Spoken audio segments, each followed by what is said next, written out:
त्यानंतर तर एका मॅडमचा पिरियड सुरू होतो आणि मुलं चक्क क्लास सोडून निघून जायला लागतात.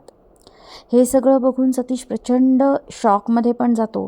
पण त्याचबरोबर त्याला गजेश आणि रमेश हेच आता आपले गुरु असल्याचं जाणीव होते आणि तो ठरवतो की आता नाडकर्णी कुटुंबामुळेच आपला जो काही घात व्हायचा किंवा जे नुकसान व्हायचं ते झालेलं आहे, ते आपल्याला नोकरासारखे तयार करत आहेत आणि आता देवळाचा आणि देवाचा मार्ग बंद, असं अतिशय अनफॉर्च्युनेटली सतीश ठरवतो. अर्थातच आपला स्वयंभगवान त्याला वाचवायला येईलच आणि कसं हे ते आपण येत्या भागामध्ये नक्कीच बघूयात. मला एक बापूंचंच वाक्य किंवा बापूंची शिकवण आठवते.